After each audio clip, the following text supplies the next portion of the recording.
هذه شيلة مهداه إلى معالي.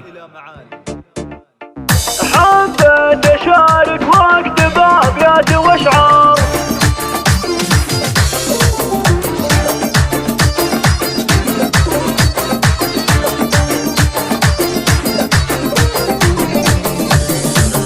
حبيت أشارك وأكتب أبيات وأشعار، وأكتب من بيوت القصيدة الجزالي، جعل الفرح في بيتكم يا أهل الدار دايم على طول الزمن والليالي. مبروك أقوله عند ما هلت أمطار، مبروك يا بنت الحسب يا معالي، الله يديم فرحك يا أمرار وأمرار، يم الدلع يم الحسن والدلالي، يم الدلع يم الحسن الله الله. شيهانة من حسنها تلفت انظار، شيهانة من زالها كل عالي، حتى بيوت الشعر تقف وتحتار، لكنها الا صاحبات المعالي. يا بنت شيخ يكرم الضيف والجار، الطيب والمعروف مضرب مثالي، الطيب والمعروف مضرب العافي العار، كل يعده من طويلين الاشبار، كامل ولله العزيز الكمالي، وامت لها حشمه وقيمه ومقدار،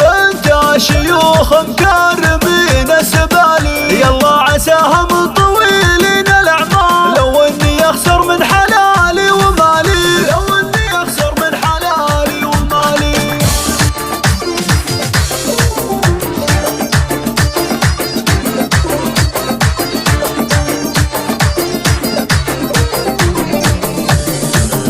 حبيت أشارك وأكتب أبيات وأشعار، وأكتب من بيوت القصيدة الجزالي، جعل الفرح في بيتكم يا أهل الدار دايم على طول الزمن والليالي. مبروك أقوله عند ما هلت أمطار، مبروك يا بنت الحسب يا معالي، الله يديم فرحك يا أمرار وأمرار، يم الدلع يم الحسن والدلالي، يم الدلع يم الحسن الله الله. شيهانة من حسنها تلفت انظار، شيهانة من زالها كل عالي، حتى بيوت الشعر تقف وتحتار، لكنها الا صاحبات المعالي. يا بنت شيخ يكرم الضيف والجار، الطيب والمعروف مضرب مثالي، الطيب والمعروف مضرب العافي العار، كل يعده من طويلين الاشبار، كامل ولله العزيز الكمالي، وامت لها حشمه وقيمه ومقدار، انت